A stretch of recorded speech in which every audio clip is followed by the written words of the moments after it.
Hi friends, how are you? In this video we are going to learn about the Occipitofrontalis muscle. This is under the topic scalp. Okay, this is the second part of scalp. Okay, coming to the topic Occipitofrontalis muscle, origin and insertion. The frontal bellies arise from skin and subcutaneous tissue over the eyebrows and front of the nose. Run backward to be inserted into the epicranial aponeurosis in front of coronal suture. They have no bony attachment on their own. The deeper fibers of frontal belly emerge with procerus, corrugator supercilii and orbicularis oculi muscle. The front bellies are longer, wider and partly united with each other along their medial borders. Once again, first about frontal bellies. The frontal bellies arise from the skin and subcutaneous tissue over the eyebrows and root of the nose. Eyebrows and root of the nose run backwards to be inserted into the epicranial aponeurosis. Run backwards to be inserted into the epicranial aponeurosis in front of coronal suture. In front of coronal suture. They have no bony attachment on their own. They have no bony attachment of their own. The deeper fibers of frontal belly emerge with procerus, corrugator supercilii and orbicularis oculi muscles. The deeper fibers of frontal belly emerge with procerus, corrugator supercilii and orbicularis oculi muscles. The front bellies are longer, wider and partly united with each other along their medial borders. Okay guys.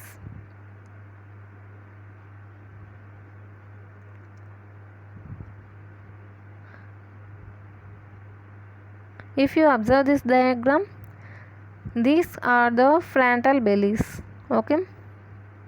These are the frontal bellies of Occipitofrontalis muscle. Okay guys.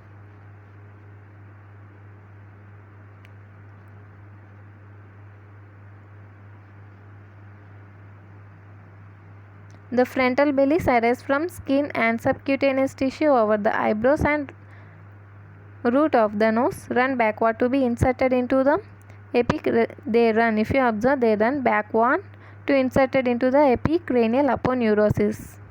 If you observe here, you may note this. In front of coronal suture, they have no bony attachment on their own. The deeper fibers of frontal belly emerge with procerus, corrugator supercilii and orbicularis oculi muscles. The front bellies are longer, wider and partly united with each other along the medial borders. Next, coming to the occipital bellies. The occipital bellies arise from lateral two-thirds of the superior nuchal lines and extend forward to be inserted into the epicranial aponeurosis. The two occipital bellies are small and separated from each other by a considerable gap. This gap is filled by epicranial aponeurosis. The occipital bellies arise from the lateral two-thirds of the superior nuchal lines. If you observe this diagram, these two are the occipital bellies. They arise from the lateral two-thirds. This is the lateral sign. Okay, this is the lateral sign. They arise from the lateral two-thirds of the superior nuchal lines. Okay, and extend forward to be inserted into the epicranial aponeurosis. And these occipital bellies extend to be inserted into the epicranial aponeurosis. This is the This epicranial aponeurosis. Okay. Next, the two occipital bellies are small and separated from each other by a considerable gap.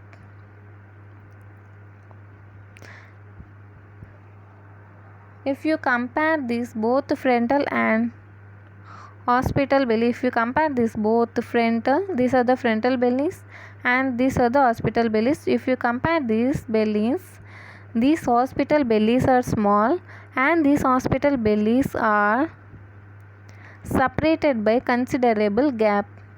If you observe this, there is some gap between these occipital bellies. If you observe here, if you observe these frontal bellies, these both frontal bellies are united medially. Okay. If you observe here, there is no any fusion of these occipital bellies. Okay guys, these both are separated by some gap. Okay.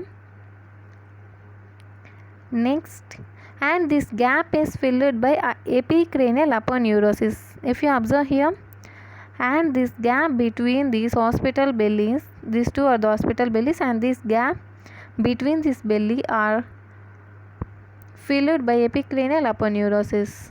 Okay, clear? Once again, the frontal bellies arise from skin and subcutaneous tissue over the eyebrows and root of the nose. Over the eyebrows and root of the nose and run backward to be inserted into the epicranial aponeurosis in front of coronal suture. In front of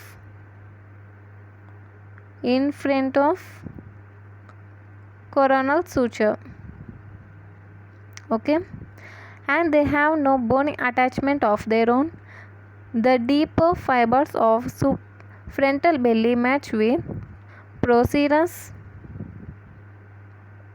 corrugator supercilii and orbicularis oculi. Okay, and frontal bellies and longer, wider and partly united with each other at their medial borders. Occipital bellies arise from the lateral two-thirds of the superior nuchal lines and extend forward to be inserted into the epicranial aponeurosis. The two occipital bellies are small and separated from each other by a considerable gap. This gap is filled by epicranial aponeurosis.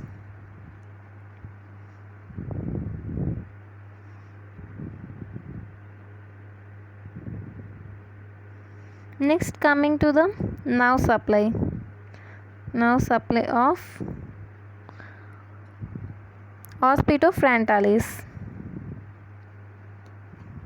The occipital belly on each side is supplied by posterior auricular branch of facial nerve.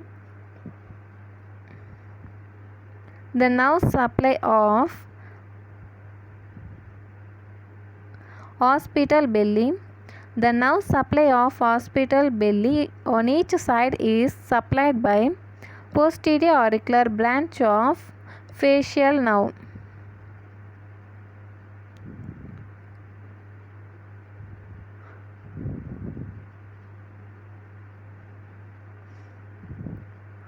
Posterior auricular branch of facial nerve, whereas frontal belly is supplied by temporal branch of facial nerve. Occipital belly is supplied by posterior auricular branch of facial nerve and frontal belly is supplied by temporal branch of facial nerve. Okay guys, coming to the figure, if you observe this diagram, these are frontal bellies. These frontal bellies are separated by the temporal branch. These are the temporal branch of facial nerve. These two nerves are the temporal branch of facial nerve. This supplies the frontal bellies. If you observe here, these two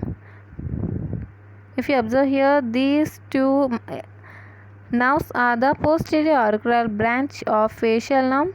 These nerves supplies the occipital bellies.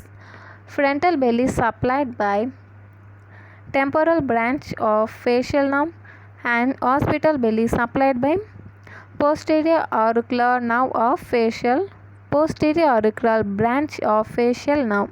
Okay. Next, coming to the actions. Actions of Occipitofrontalis muscle. Alternate contractions of frontal and occipital bellies move the scalp forward and backward over the vault of the skull. Alternate contractions of frontal and occipital bellies move the scalp forward and backward over the vault of the skull. Acting from above, the contraction of frontal bellies raise the eyebrows as in surprise. Acting from above, the contraction of frontal bellies raise the eyebrows as in surprise. Acting from below, the contraction of frontal bellies provide transverse wrinkles on the forehead as in fright. Acting from below, the contractions of frontal bellies provide transverse wrinkles on the forehead as in fright. Okay.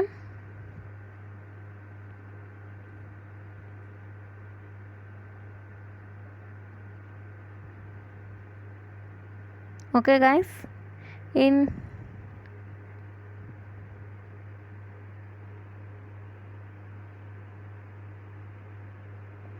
next video we are going to learn about the nerve supply of scalp. In next video we are going to learn about the nerve supply of the scalp, both motor and sensory. Okay. If you like this video, like, share and subscribe. Thank you.